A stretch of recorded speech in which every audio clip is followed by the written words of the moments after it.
G'day everybody, welcome back to Paddlecast, Quarantine Edition. I'm laughing because this is the 17th time I'm recording this intro for today's episode. It's late here in Australia, folks, and I've just done 3 podcasts back to back, and I'm starting to lose my mind and definitely jumble my words. So if you are hearing this now, it meant I finally got it right. Or I just gave up and posted whatever comes out of my mouth for the next couple of minutes.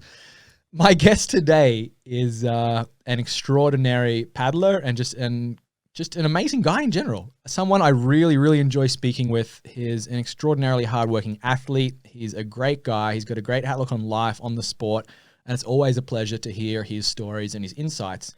I'm talking about Daniel Hasulyo, who joins us today from Bali. That's right, he's stuck in isolation in Bali. Could you have picked a better place to be stuck? Who, along with his brother Bruno, Daniel and Bruno Hasulyo, they've really set a new standard in stand-up paddling, especially in these ultra-long distance races. They've sent the 11-city tour to the stratosphere in terms of performance. They just blew that race away, and they've podiumed or won pretty much every major long-distance race around the world. They were both on the podium at Carolina last year. They were both on the podium at the ICF Worlds. They've each won, I think, multiple ISA marathon medals. They're basically machines. And apart from a couple of other guys, obviously Michael Booth, guys like Tituan, there's very few paddlers who over that 20-kilometer flat water grind can keep up with Daniel and Bruno. So I really admire them as athletes, and I always have a great time catching up with them. And it was a pleasure to chat with Daniel for an hour today over there in his luxurious quarantine hideaway. We did have a couple of little internet issues towards the end. He cut out a couple of times, but we managed to hold it together and capture everything Daniel had to say. So we're going to welcome him to the show. Just a quick heads up, if you would like to support these daily podcasts, if you'd like to support SUP Racer in general, if you're enjoying them even half as much as I am, how much fun I'm having recording them, this is actually the new favorite part of SUP Racer. I really enjoy getting on the phone for an hour a day and just chatting with an interesting paddler around the world, and I hope you enjoy the Sherry's West. I knew I couldn't do it. We're not doing an 18th take. We're leaving that in there.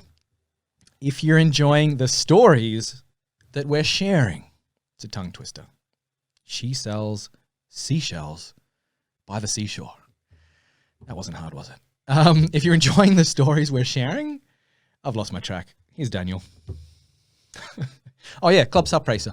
If you're enjoying these daily podcasts, Club SUP Racer is a way for you to support the creative work of SUP Racer.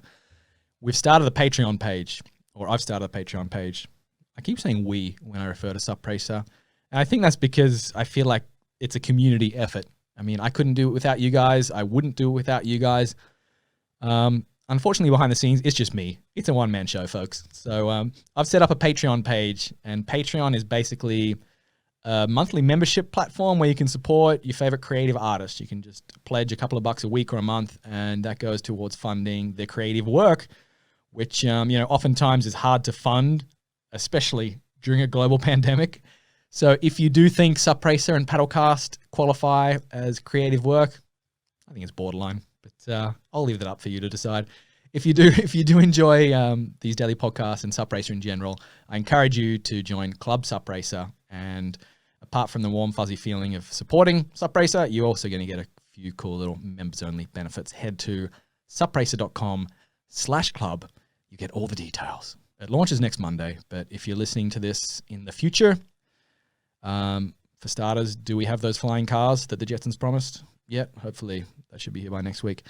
If you're listening in the future, then it should already be launched. So go to supracer.com/club and you can support what I do here. All right, folks, I'm losing my mind. It's late. Here's Daniel Hasulyo. Daniel Hasulyo, take 2, buddy. You're looking much sharper over there. So we were just chatting before we went on a technical hiatus there, that you've kind of been stuck in quarantine in paradise. Tell us where you are. Yes, we are in Bali at the moment. So Sai and I came over here at the beginning of March to do our monthly preparation for Carolina Cup and the whole season. It has been something that we started with Bruno at Ripker School of Surf under the guidance of the Strength and Endurance Performance Academy with our trainers 3-4 years ago. And I really like this location. It has all sorts of water conditions, and the life in Bali in general is very nice. And the facility that we can use over in Sanur is just spotless perfect. We have good boards, good equipment, all the safety necessities that you need. So even this year, like with Sai, we came back for a good month, and that has been now extended to 2 months. And then from there onwards, we see if it's going to be a little longer. You might be in But Bali all overall, year, Bali mate. is not a bad place to at the moment because, well, that's that. Like you joke about it, but that's a possibility. No, I'm serious. I mean, you're expecting your first child in what, 3 months? 2 months? Yes, in like we have actually 2 months, 2 months and a little. So we are running a competition with time because our baby's due on the beginning of July, and we are not allowed to fly on last pregnancy. So if that's the case and we're not able to go back to Thailand before the beginning of June, then we have to figure out a way to deliver the baby over here, find a hospital that Sai feels comfortable with, and then eventually extend our stay all the way through August, maybe September, which is still not bad, but it's just something that I'm not really planned with. It doesn't look too bad. I mean, of all the places to be stuck right now, Bali's got to be close to the top of the list. You can still go in the ocean. Yeah, we can still go on the ocean, which is really nice. In some areas, for example, here in Canggu as well, the Banjar are starting to close down the beach, and some of the tourist activities on the water are blocked. So, like, you see a lot less jet skis and a lot less boat traffic in general for surfing spots. So there's a lot less people on the beaches and on the water. But for stand-up paddle boarders, just as local fishermen, there's not big of a limitation because you're really not in touch with anyone when you go down on the water, and you're kind of paddling by yourself in really small groups. I mostly paddle by myself completely. So for now, Yeah. they're actually allowing us or at least me, to be doing my trainings, which is very good. I just came back this morning from Sonora where I paddled another 18 kilometers just to keep fit and So to you haven't stopped just training. keep the engine going. You haven't slowed the No, training we down at have all. not stopped training. Like Bruno we have slowed the training a little bit down. Like obviously our training program with Bruno is set by professionals and is made in a way to be peaking at certain times of the year. And within probably next week in Carolina, we were supposed to be at our first big peak of the season. Yeah. And that's definitely is not happening. So like we have take the load of the training a little lower, but at the end we have built this season into a very good and strong engine, and we have to keep that maintenance going. So like we're kind of working in a way to have our cardio system and our complete muscle system and nutritional plan going on, but without that maximum straining of ourselves to be actually able to win the competitions at the moment. Yeah. Just going back a second, we already talked about this 30 minutes ago before we went on our little hiatus. But how many different countries around the world have you called home at one point in time? Have you kept a list of how many places you've actually lived for several months at a time? Yeah, I would say, well, Hungary, Italy, Spain, New Zealand, Thailand, and Bali. So like at least 6 homes for sure. This isn't just visiting. This Besides is actually those, like, properly living there. You've lived yeah, these in... are properly living there. Wow. Like these are countries that we have lived in. Like or at least I have, but like Bruno as well. Like there's 3 years apart between the two of us. So I lived 11 years in Hungary and then 12 years in Florence, Italy. But then in between every summer, for example, between 12 to pretty much 21, we would spend at least 2 or 3 months in the same spot, which would be either in the Canary Islands or in Mauritius, in the Caribbean, in Brazil. So we just did the calculation last time, and we have spent a year and a half in Fuerteventura in the Canaries, just doing windsurf, adding up all those months. And I think that counts as a place Wow. where you lived. In the meantime, we lived a bit like 4 months in Mexico. That was a special mission with Bruno. Then we did 8 months in New Zealand. We actually did spend 3 months in Perth, Australia, back in 2016. Between 2015 and 2016, that was the first year when we signed the contract with Starboard. Then we did the Doctor and the King of the Cut, a couple of competitions over there. And then from there, we had the situation where we couldn't go back to New Zealand, but we had to move to a new place. And that's how we ended up in Bali, which then was it's a big base. And like ever since then, like I think for the last couple of years, I would spend at least 4 months of the year here in Bali. Yep. Now maybe a little longer. And then Bruno has the extra chance now to go Porto and Portugal home, so he's making a little bit of a bigger list. You're going to add up to that. You're going to be catching up to your brother. He's or overtaking him, should I say? You guys have basically been neck and neck. I remember the old days. Who won 11 Cities first? Was it you or him? Bruno got first. Like I think he got like by a couple of minutes, but he got the first year the win over there. That was in 2000. I think 2016, and then 2017 I won. Then 2018 he won it, and then last year I did not go back. So this year it's your turn to win, basically. Yes, it was supposed, but I think I'm going to move that to next year as a big project, because this year just the preparation is going to be a little bit more difficult, and I know how hard he's training, and I know how hard we have been working to get to that speed and to get those big gaps of 20 to 30 minutes on the field. And I think that without that amount of work is a little hard to get to that point, and my focus is definitely going to be the best that possible. At the same time, I love that competition, and I want to go back there and just give him a hard time when I can. So I hope in 2021 I will have the chance to go back and compete again for the title over there. You were telling me before we went on, he can't even get on the water anymore over there in Portugal. Not in this moment. Like, I hope that today he will have the confirmation from the Hungarian Federation that like he's a professional athlete, because the couple of past sessions he has been called out by the police from the water, which is a bit like harsh. He had a really good connection there with the Coast Guards, and he has been on the water for most of this time.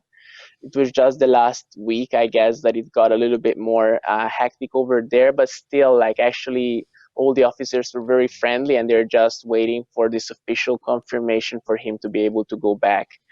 But at the same time, I know that he's training really hard. I have been pushing really hard on this side of the world, and that kind of motivation to keep going between the two of us in a competition is really pushing us to be fit. What's it like competing against your brother, and for a lot of your lives training together? And in some events, your only competition is your brother. Like at the 11 Cities, you very famously changed the fabric of that race. I mean, nobody thought a race like that could be raced that way. Like you guys just took it to a new level. You did have some good battles with the Tahitians, but even them have kind of been, like left behind. And now it's really, the Hasulyo brothers show over there. What's it like when your brother's your only competition? I think it's really good. Like we've been competing against each other since I can remember, like it's been growing up with each other in a very sporty environment, with my parents being both professional athletes. They have always made us able to do any kind of sport. So like we've been from soccer to skiing, snowboarding, running, even just playing ping pong, or like all sorts of different sports. Like it was always the two of us competing against each other, like who can go longer, who can go faster, who can jump higher, who can do the crazier thing. So like I think that same kind of passion for the competition is just going on now. But on the other hand, like it became a profession where like who can train better and longer to beat the other. And at the end of the day, like the stake is a little bit higher, but I feel that there is that kind of like friendly competition going on between the two of us, where we both know that like as long as it's within the family, we're both really happy for each other, and that's really, really like an extra charge that we have all the way through. For 11 Cities, it's something really different, because we dreamed, like for us 11 City was a big milestone in a way that we could have dream team contract with Starboard back at the time if we achieved a certain result at 11 City. That was some kind of special deal that we had with Karen and Sven at the time. Yeah. And we knew that we have to train really hard. We knew that we have like a big road ahead of us to make it. And then in the between, just it became like our passion, to push really hard. And year by year, we figured out like how we can become even better, even faster, how to cooperate in certain parts of the competition, because in 220 kilometers you can actually build tactics. And we managed to, from one way, on one side, really help each other to pull away from others really hardly, and then in other parts really just push as much as you can, and whoever had a little bit more in the tank would take the win. What's it going to be like next year, 2021 11 City Tour? It's going to be the first time you guys are on different teams. Is it still going to be Team Hasulyo? Yeah, definitely. Does that trump any kind of board sponsorships? No, I don't think so. I think Team Hasulyo is still over there, like as always. Like for me, like my brother is like, and the team that we have with Bruno, it goes way beyond any kind of brand. And I think that's something that we can just not consider. Yeah. And we do not want to consider it as well, because at the end, as I said before, like even the previous years when, for example, just last year when we were, for example, in Carolina, when Michael, Bruno, and I got first, second, third. In Qingdao, we got first, second, third. I know we're on different brands, but at the end, to share a podium with your own brother is always a really, really good feeling, and something that I would really wish to everyone to be able to live, even if it's a little difficult. So I think that something like what we're growing with Bruno is really special, and I feel that whoever is going to take the 2021 title of the 11th City is going to be super proud and really happy for themselves and for the other two.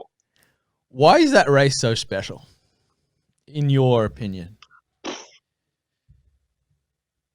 I think 11th City is just pure paddling, like you really cut out all the other elements. Like there is no really luck involved over there. There is not such a thing as your fin gets stuck at the beach start. There's not really many buoy turns where you hesitate with confusion. It's really a place where like you not only compete against other people, but you mostly compete against yourself. So you can only be first at the event if you are the best version of yourself.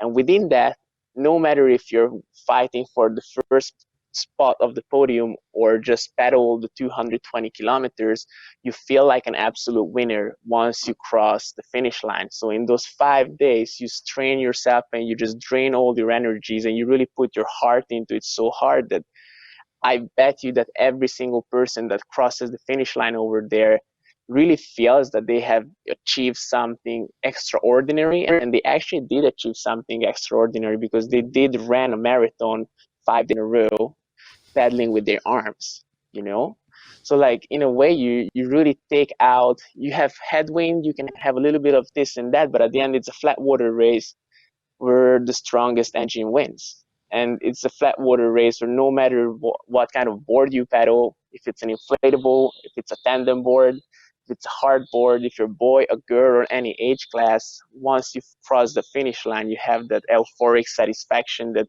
I don't think many races can actually offer to us at the moment. Something completely unique. And it's something that once you do it, probably you chase it for the rest of your life. It's very special, isn't it? It's just on a different level. 11 cities. I know I'm addicted to that thing, and many people are. But when you guys came over to that one, it was really interesting. It was a race that Bart de Zwart had won, I think 4 or 5 times, and it was always considered that it was just an endurance, like it was just a mental and also physical, obviously, endurance race. But you guys came over, and I remember that that first year, you basically just turned it into a sprint. And now, famously, that first year you came over, you were still kind of developing your style of racing, but now it's very refined. You guys basically win the race on the first day because you sprint at the start for, it seems like the first hour you're just on 10K race pace. For the first 42 kilometers, like if you just look back at the GPS data from the last 2 years, like we did train up to be able to hold 10 kilometer per hour, or eventually 11 kilometer per hour over the course of 4 hours, 5 hours. So you really like shoot out as it was a sprint race, and then you keep that pace as it was a 10K race all the way through that first day. And it like, my mom used to be a professional marathon runner, and now like she's also our high performance coach. So like she is really into that endurance kind of preparation. And we just considered that, like, looking at the best marathon runners of the world, if you see how many times they step and at what pace they are going, if people are able to run a marathon close to 2 hours, then we are able to pedal at that speed. You just need to work for it. And like, you just need to train your body up for it. And it's not easy. It's really painful. Like I would not be honest if I would say that it does not hurt your arms. It does not hurt like your mind even. You get really tired in the preparation and you get really tired in between. But like, if you're able to deliver the job that you train up, then like the last 4 days are not saying that they're easier, but you can a little bit more sit back and just enjoy the view of the canals. What would be next after an 11 cities? Is there anything? Have you ever looked at a Yukon and thought, yeah, that looks like fun? Yeah, but I've looked at it. I think Chattajak is probably one of the events that I would really like to go to and paddle it down. It's one of those kind of events that it's really making my mind go, and I think I would really enjoy. The Yukon is an expedition. Like, I see the Yukon as more of a solid expedition. And I think like once possibly my baby's gonna get to that age, it would be great to like put together a bigger board, like a bigger crew, put a dog on your board, and just like make it as a beautiful tour and adventure. But I think the development, of SUP, like I think 11 City and the kind of format and the race format of 11 City is something that if we develop over the next couple of years, is actually something that people will really enjoy. And we have seen it in Thailand. Like just last year, we launched SUP 11 Island in cooperation with Ritske, with yourself, and a couple of other people. And it has been a great success. And people do like this multi-stage, multi-day kind of long distance events. So I would think that developing new routes, new locations, but still like having that kind of 5 day, 4 day, ultra long distance format is something that like we have place in our SUP community. I do know though, like for example, in China, there are competitions that are starting to be between 20 to 42 kilometers. People do really enjoy doing distance paddling. And even when I look at my calendar, I'm trying to put together a competition series that are usually above 15 kilometers. So it not necessarily have to be 220, but everything that like makes you tired and you really have to paddle maybe over 2 hours, I think it's something that makes me really excited and passionate about the sport. Yeah. Let's go back to 11 Islands for a second, because that was definitely the funnest event in the world last year. That was absolutely incredible. I was lucky to go over there with you guys. And I know you and your partner, Sai, put a huge amount of work into that behind the scenes. Just tell, for people that aren't already aware of 11 Islands, give us the rundown. Well, 11 Islands came up, like the idea of 11 Islands came up already, I think maybe a couple of years ago, when actually Karen came over to Holland to paddle SUP 11 City Tour. And we were sitting there with Ritske, with Karen, with Bart as well, and we were thinking about a possible way to paddle the same kind of route, but instead of doing it on a canal, connecting through islands. At the end, SUP is not only a water sport for flat water, but it's also for ocean passionates. And I definitely think that through years and years of research and the development of different SUP sceneries around the world, Thailand seemed the perfect spot for doing it. And luckily enough, we have Substation Thailand, which is our main cooperating partner over there, which has a SUP club in Bangkok, and then they opened the SUP club down in Koh Chang. And Koh Chang is this beautiful national park archipelago down on the side of south of Thailand. And Bruno and I decided to go to train in Koh Chang for the World Championship and SUP 11 City Tour. And our choice to go down there was because we actually figured that there is an enough amount of islands within 2 to 5 to 10 kilometers where we were actually able to create these amazing journeys just training. And we thought that this could be the perfect spot, like it's a national park. There is no big buildings. It's completely pristine. The water is super clean. There is coconut trees and palm trees everywhere. It feels like a jungle. And at the same time, you have the possibility to have this sub club, which is the host of this complete scenery. So we talked with our friends from Substation, Paul and Joe. We talked with Ritske, and we came up. Um, that was last year, actually in the middle of Euro Tour, when I flew back to Thailand, and just with Sai, Paul, and our little dog and a catamaran, we set a course of 130 kilometers You did it in the wet to season as well, paddle. right? Yeah, that was like, well, it was on the turning point between the good season and the rainy season, which made it a little bit more tricky because certain days we could actually not paddle because there was way too much wind and the ocean and the sea was really, really choppy. So it was right on the edge at the right time, and we actually managed to set the course, and we were just hoping that the weather would turn a little bit more friendly by November. And as you can see on the pictures as well, basically it did happen. So Koh Chang Oh, it was on magic. not rainy season, it's magical. Like it has one of the cleanest waters in Southeast Asia that I have seen, and it's just a beautiful combination of blue skies, palm trees, white sands, and the distance of paddling from one place to the other is always giving you this sense of safety. Like you look outside from one island, you have another 3 islands around you, and you know that you're going for the next one. And Yeah. basically, we set a course in a way that, obviously, because we are not paddling in a safe and secure environment like the canals, but you're actually going open sea, the distance, instead of being 40 kilometers, is only 20 to 25 kilometers per day, which still feels really challenging because it's super hot. So you have to fight the heat, It's you bloody have to hot. fight dehydration, you have more wind option and more currents moving under you. So the actual 23 or 25 or 26 kilometers of the daily distance feels really challenging for everyone because it's really putting your mind and your sensations into a different level. But at the end, like after 10 kilometers, you always reach this oasis where like you have smiley faces, you have amazing coconuts, and you have sceneries that are just charging your mind up. And it makes you want to go for more and more. And we luckily managed to put together a course that really just feels like an adventure in paradise. I don't know how else to say it. Like from every day you have a different scenery. Every island is a little bit more special than the other because one of them has really nice corals, the other one has beautiful palm trees. Sometimes you arrive to this pristine jungle, and then you go back to a really traditional fisherman like village. So you always have that special tiness that is just combined to this whole very good feeling. And the hospitality in Thailand is amazing.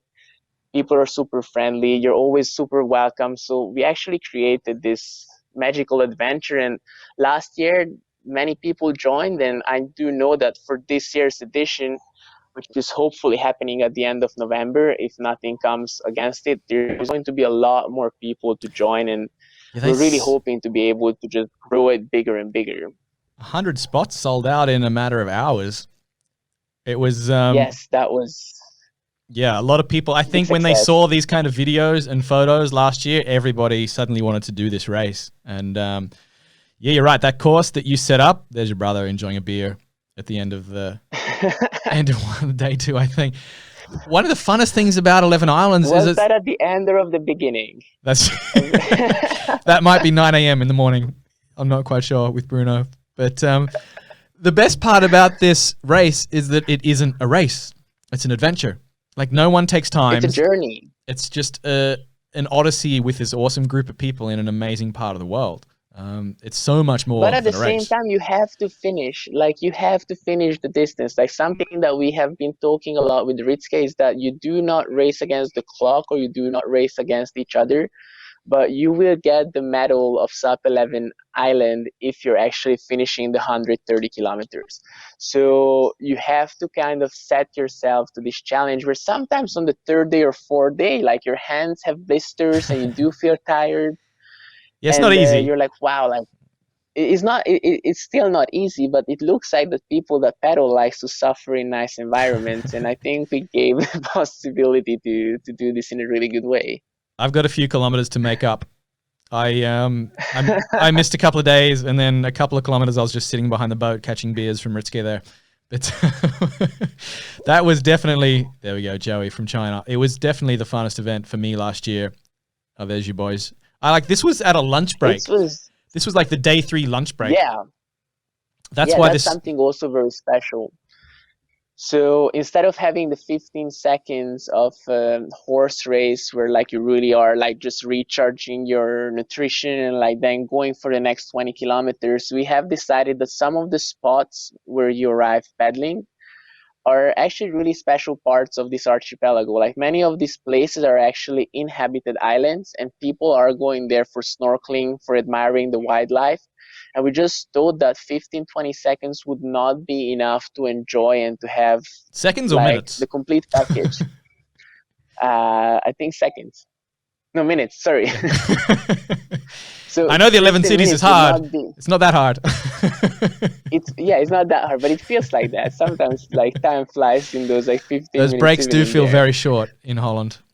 Yeah. But yeah, keep going. And then like here we actually decided to give an hour to 2 hour of break time. So like basically we wait most of the participants before we start to serve a nice lunch. And then after lunch, you have the time to just go out, snorkel, enjoy the scenery, go on your little adventure, recharge, get a little bit of like shade from the sunshine, and then go for the second part of the day, for the second stage, which is the stage going home.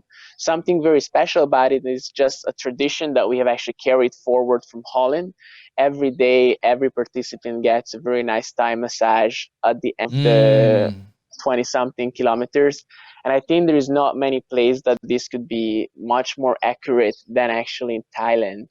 And I think that kind of complete package that you really get pedaling through all of these kilometers, enjoying the sceneries with your friends, pedaling through beautiful places, and then getting a nice massage at the end is something that is really adding up to a great experience. Yeah. 11 Islands is that's something special. And it's not the only one. 11X, like you were saying, this format of the 11 city tour, it's something, it's really something special. It's something very fun. It's an amazing challenge. Yes. So there's going to be some more. Is developing with Ritske. So there is more, definitely. There is different chapters that have been developing, and there has been 11 rocks in Ibiza, if I'm not wrong. Yep. There has been talks about going to some colder places. There have been other Asian countries that have shown big interest 11 to icebergs. Develop this kind of format. 11 icebergs. That would be a special one, maybe in Patagonia. I think Trevor wants to get up to Iceland and do that. That's his personal mission to make 11 icebergs happen. Okay. But yeah, there's so much potential for this. This 11X format, yes. It's incredible. Like what, was born out of the 11 cities, obviously. And 11 cities is one of my favorite events, but it's not, it's not really a holiday destination. It's usually pretty bloody cold by the time September gets around. We're in these canals. It's beautiful scenery, I think, but it's not like a tropical island by any stretch. So basically we're transporting the beauty of, that format to much warmer water. Yes, I would think so. And a little bit different environment, I would say as well. But at the same time, like I feel that 11 City Tour really carries the potential to be an ultra competitive Tour de France kind of also elite race. While for the upcoming years, I think we want to keep the 11X competitions more of an adventure, where actually not only professional paddlers, but also newcomers to the sport can really venture themselves into this new adventure where like they're challenging their senses, they're challenging their body to paddle a very long distance in a very nice environment. Yeah, absolutely. No, that's a pretty good summary. So apart from these epic ultras like the 11X and 11 cities, what's your favorite event around the world? Oh, that's always a tricky question. Um, I do really like Carolina Cup. I would not like just because it's also one of You those just like ultra suffering, don't you? competitive races. I think that yeah, I like the pain. It's just something within us. But I feel like that the satisfaction after you travel across the globe to cross the finish line and feel that like physically you actually worked really hard to get there, and also the preparation that comes within, it's really satisfying. And I'm definitely not a sprinter kind of person, and I do enjoy more my preparation as well when I can go for long runs, long paddles, and just create these adventures. So definitely events that are actually longer than 10 kilometers are the one that I usually enjoy better. One of my absolute favorites, Japan's Amami, Mm. which is a truly unique location. And that's also an 18-kilometer race. There is another big favorite where I have been going back is Singapore, the Singapore Ocean Cup, which is also an OC, an ocean canoe festival, where there is five, like the big 6-man boats and the 1-man boats also challenging themselves on 18 kilometers. I do like though, like every event where there's a good turnout of competitors where we can just say battle and like paddle really hard. I really like Bilbao. I really enjoy paddling in Hong Kong as well, for example, because that's an actually 18-kilometer ultra endurance race, and there is a good turnout of people going from the Asian part of the world rather than the Europeans. But Euro Tour is extremely fun. I did really like to go to PPG as well, just because of the feel of what it gave. So I really don't have an absolute favorite, but I feel as the more the competitions where there's more competitors and more of the elite athletes coming together to battle, those are definitely the ones that are extremely fun, and they give you a big satisfaction if you finish on these top uh, places of the podium, because like you really are able to measure yourself against the rest of the world. Well, you've finished on a lot of podiums around the world, and you're usually joined by not only your brother but another starboard team rider, whether it's Boothie or Connor or Leo or someone. There's been starboard's been so strong over the years. What's it like to have such a strong team where you're basically competing against your teammates at the end of the day for the podiums? It's a big factor of motivation. I think that just like being a race driver for Ferrari Formula One or McLaren or the Red Bull Racing team, like Starboard is not any smaller. Like it is a team of sub superstars that are competing to beat each other, because if you beat each other it means that you're actually beating most of the world as well. And it's definitely something that has been pushing us to be extra motivated, and Swan is able to keep us together in a really nice way. So like we're all friends, we're all developing boards together, but when it comes down to race day, like we really want to get the best out of ourselves. And it's a competition at the end of the day. So like if you're not first, it doesn't really matter. And that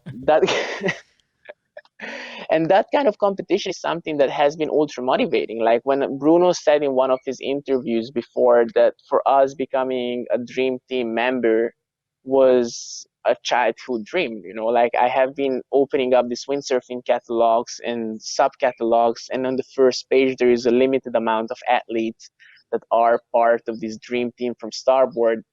And I remember that the first time we signed our contracts with Karen, like just getting your little picture in that catalog and be able to claim yourself to be among these dream team riders felt like a world champion title. Like it was something really big. And then the work only begins from there onwards.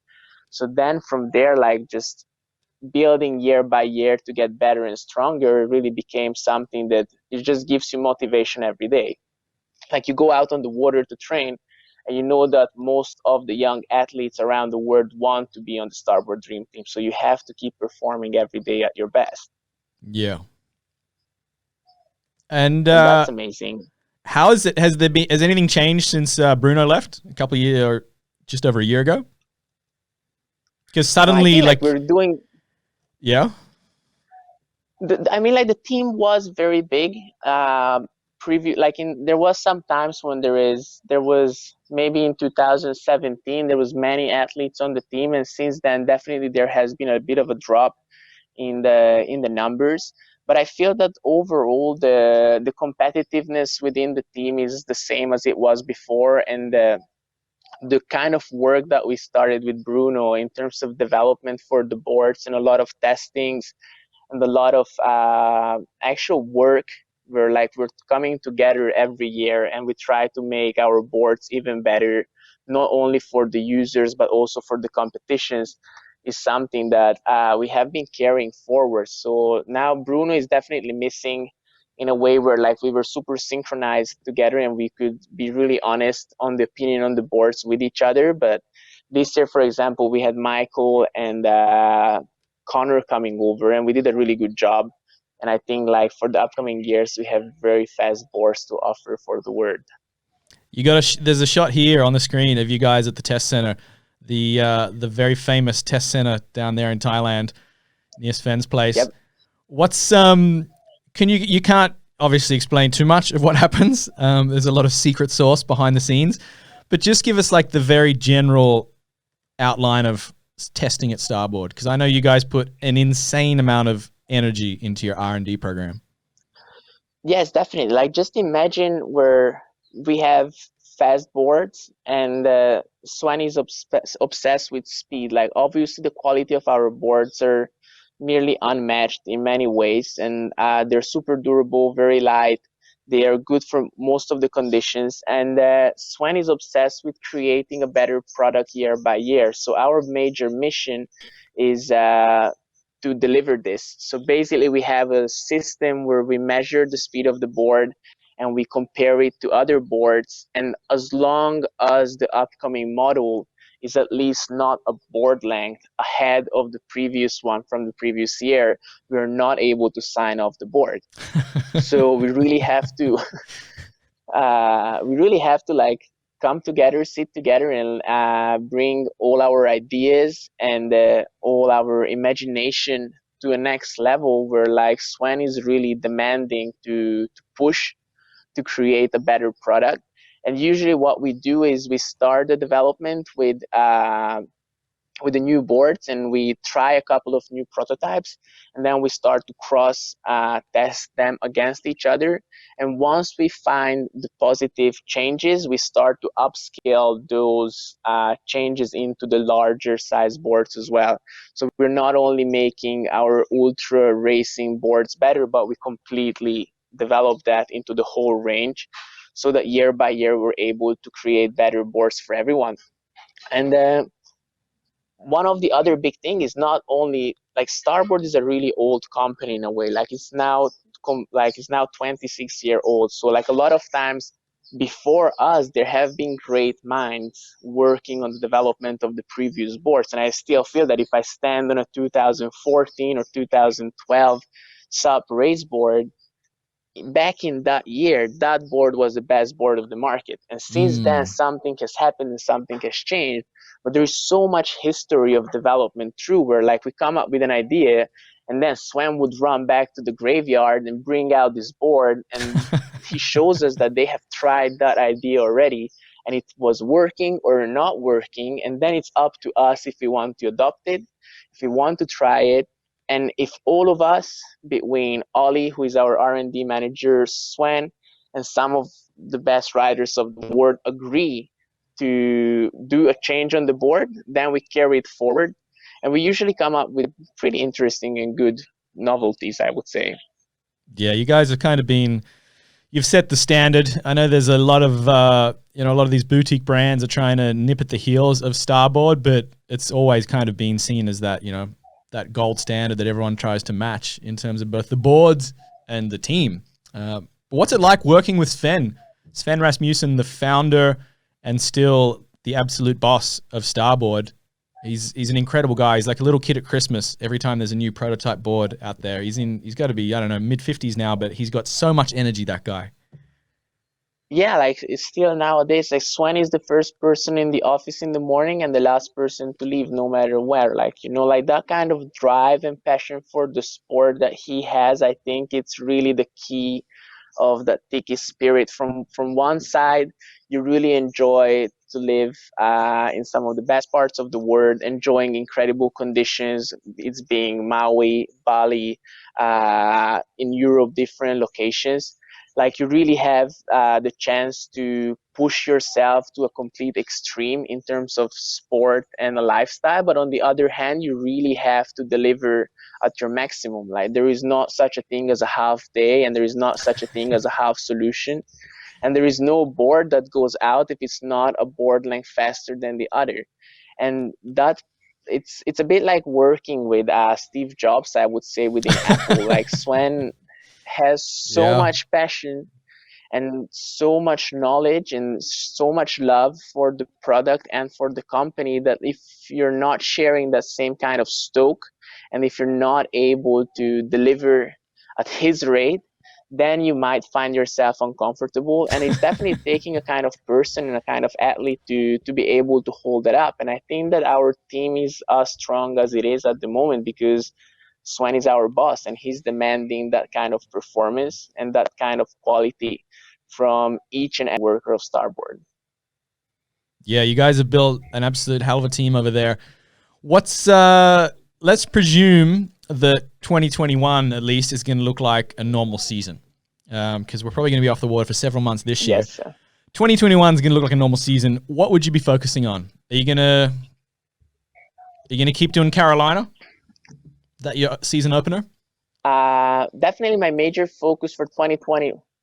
If it happens, I'm more than happy to go back and compete over there. Like I think Carolina Cup has really hold its position as one of the most competitive races in the United States, and to be able to hit the podium in the world stage of the US is a dream for every sport enthusiast and for every professional athlete. Just to prove yourself not only in other continents but to be the best also in the US, it's something that really like pushes you hard. So I definitely want to support that event, and it's something that I really enjoy doing over there. But one of the major focuses is going to be the ICF World Championship in Hungary. Like our What do you know? nation is What do you know? hosting. Have you heard anything behind the scenes? Because all we know is that it was going to be in Hungary later this year, and then obviously with everything going on, both the virus and I this. know, like actually, it has been announced straight to be on the 2021. Like I think ICF has decided really early not to host a World Championship this year, and from what I know, they went straight to 2021, and they announced the hosting. I do know that from the government they have the support, and I do know that the Canoe Federation is really happy to support it full face. Yeah, no, it's 100% confirmed. I was just wondering if you knew. There is no better. Do you know like exactly where it's going to be? Is it going to be flat water? Is it going to be ocean? It's going to be in a lake. Yeah. It's going to. Is Hungary got an ocean? It cannot be in an ocean. It's Hungary. We don't have an ocean. I was going to say, you guys aren't on the. I'm just looking at the map. Of course, Hungary's miles from the ocean. What am I talking about? I thought you were on the Black Sea. I'm thinking. No. That's Romania. That's Romania. Yeah. Okay. So we have the Danube connecting, and we have some very nice paddling clubs on the Danube actually. But from what I know at the moment, the competition is going to be on a lake, so it's possibly going to be a little bit choppy, but mostly flat water. Yeah. So the Lake Balaton is the biggest lake of Europe, and it has amazing sceneries. It's our sea. So like if you want to compare anything to a beach and to a seaside scenery, that is actually on Lake Balaton, and I think it's a really good choice from the organizer. Yes, that it is. Man, it's a big lake. And it's about 20 kilometers long. Lake. Yes. And I think the competition is supposed to be on Balaton Fured, which is one of the most iconic parts of the lake itself. Yeah. But for us, it has just a very special charge. Like this place here, Balaton Fured. Yes, that should be it. All right, there you go, folks. Just tell us, because Hungary is not known as a SUP nation. I mean, obviously you guys have made it so, but it's not a traditional SUP nation. But it's got to be one of the strongest paddling nations on the planet, right? With the canoe kayak background, it's a way of life over there, yeah. Yeah, I think that like that kind of mentality of training hard to achieve big accomplishments is definitely in our DNA. And basically, through rowing and canoeing, Hungary has been one of the most winning nations of the world in the history of the Olympic sports. So people are extremely passionate about any kind of paddling activity. And with Bruno, both of us being able to deliver world champion titles, like we just really enforce this kind of idea in the Hungarian nation. And I think that bringing the competition over there is really going to boom the SUP community over there as well. And it's going to give a big boost to the European development of the sport in many possible ways. So I'm really happy that like the competition is going to be over there, and I can't really wait to be competing in front of our home crowd. Yeah, you're right. I'm just looking at the. I'm jumping on Wikipedia here, looking at the all-time gold medal tally for the Olympic Games. You guys are like Soviet Union doesn't exist anymore. USA, Great Britain, China, France. We'll put Russia up there. USA, Russia, UK, China, France, Italy, Germany, and then Hungary. You guys are up in the big leagues. Yep, yep. Like for like the sport in general, like every kind of sport, like we're extremely competitive as a How are country. you We're ahead of very small, Australia? but very well. You're It's, I 30 don't gold know. medals ahead of us. Come on, man. As the Aussies, coaches over there, get your shit together. I I got to look up. I'm going to try and find. Keep going. I'm going to try and find the canoe definitely good table. professional. Yeah, like yeah, we have very good coaches, and I think through just history in general, like people are used to work really hard and like get out of their comfort zone and push through. Like I remember my dad and back like during the back in the Soviet era, being able like being a professional athlete was the only key out of the country during those 40 years of communism. So whether it was water polo, some canoeing, running as well, like definitely you wanted to be a professional athlete if you wanted to have the chance to travel. Yeah. And I think that kind of system just really made us really strong in many things. Yeah, like their Hungary is in third place in the You're canoeing. actually on There's top. Germany, If you and do by then total medals, you're number one. yep, yep. That's what I know. Wow. You're beating the Germans. That's not bad. Even if we go by golds, you guys are number 3 behind only the Soviets, which obviously that flag no longer exists. That doesn't exist So anymore. you're number 2 behind the Germans, which is So yeah, like extraordinary. it's been Wow. Sweden's up there. Go Sweden. Where the hell's yeah. Australia?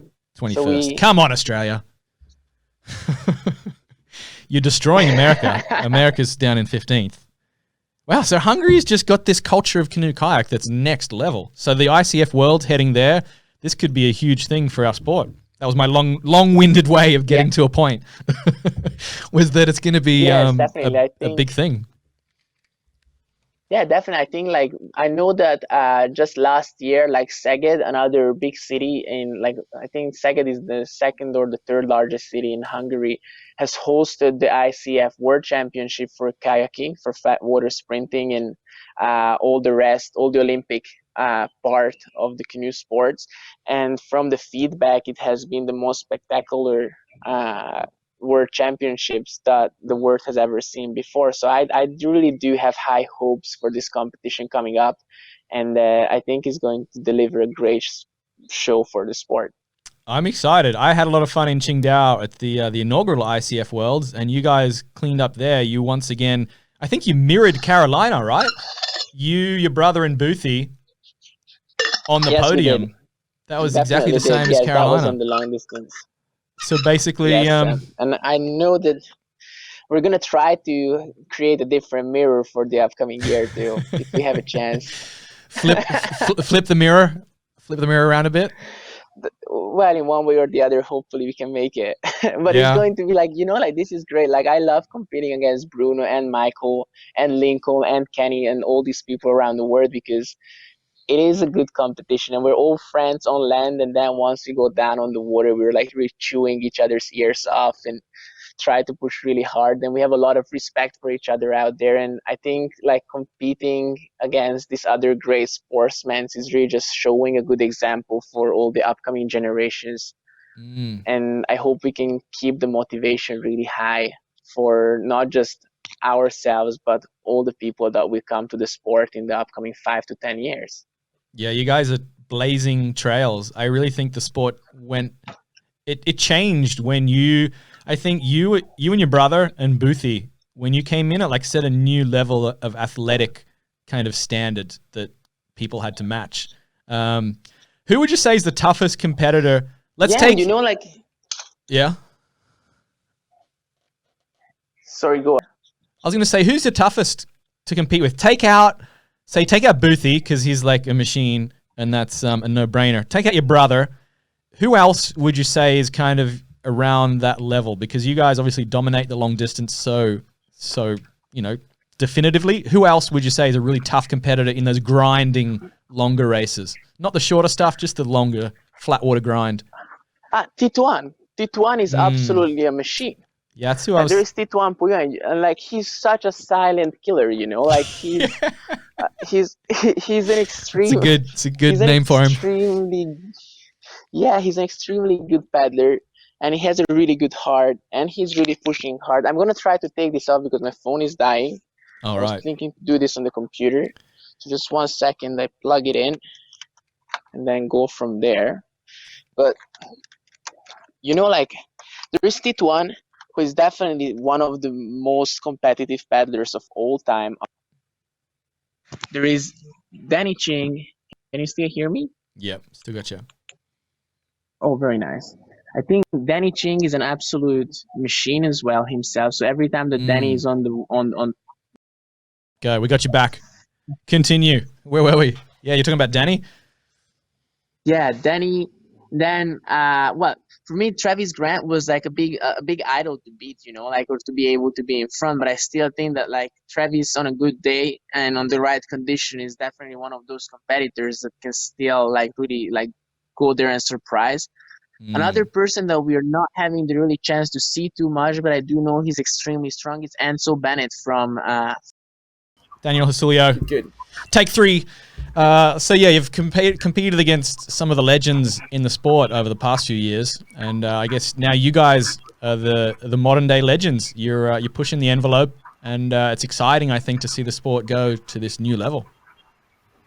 Yeah, I was just like going back to what we were saying before. I think someone to really be nominated and mentioned among the strong and great paddlers is Enzo Bennett from Tahiti.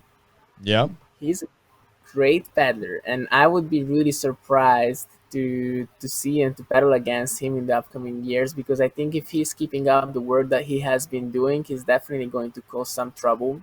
He's in the similar age group as we all are, and I do know that like his physical abilities are great. So I think Enzo is definitely one of those paddlers that we have to be careful in the upcoming seasons. Those Tahitians are warriors, huh? Yeah, they're next have level. The paddling in their blood, and I really respect. I have a high respect for them and their kind of work, and their kind of passion for the ocean and for paddling in general. And I think that's something that for all of us in the paddling community is something as an example to follow. Well, they're like the Hungarians of the ocean. Yeah, it's in their DNA. That young kid Keone, who's on a starboard as well, Keone Solpis. Man, yeah, like among the new kids. Oh yeah, there is Keone, there is actually Noik, there is Clement Comas, there is Tai, there is Kei, Rai from Japan. Like there is at least 10 young competitors that they're just about to turn 20, or they're like in the really like 18 to 21 like age group, which is going to definitely be like a show to watch to develop, and for us it's a hard work to keep them behind our backs. Yeah, it's gonna be exciting. I'm looking forward to when all this pandemic is over and we can get back out there and race, and we can and I can commentate hopefully some of these big races, because it's honestly nothing more exciting for me than seeing you guys battle it out over the final couple of kilometers. That clash you had with your brother and Boothie and Qingdao was something else. That was probably the most exciting long distance race I've ever seen. So yeah, it's an absolute pleasure to follow you guys. You definitely make what is a relatively slow sport, you make it very exciting. well, like, and a good commentator is helping to make it exciting. Like, it's really good from our side to have someone like you who knows us inside out, and you're not only knowing some of the names or like some of the brands that are going around, but you actually know most of us as friends and like some of the background stories. So like, you're really able to just keep those 2 hours entertaining for also the viewers that have never seen the race before or they have never heard us about before. And I think it's a great combination between performance and your knowledge, and then 21st century media technology to be able to clash everything together and deliver a great show. Yeah. Well, thanks, mate. You make my job easy, I tell you. And I look forward to getting back out there on the water with you and your brother and all the paddlers. And until then, enjoy your time over there in Bali with your beautiful partner, Sai, and your soon-to-be family. Very exciting times, mate. Yes, our baby girl is on the way. I can't wait to meet her. And probably she's not even a that. She's a little person in there. She's the biggest trophy that I could be working and looking forward to. So everything else comes second to that. All right, that's gonna be a whole new race starting for you in a couple of months' time. That's something totally different and very exciting, mate. We'll wrap it up there because we're we're coming up to the hour mark, so we'll leave it there. But I do appreciate you joining us from Paradise. We'll let you get back to it over there, and love to catch up with you again soon. For calling me up. Yeah, man, it's a pleasure. All right, Daniel Hasulyo, Starboard Dream Team. Enjoyed. Have a good day, guys. All right, cheers. Bye.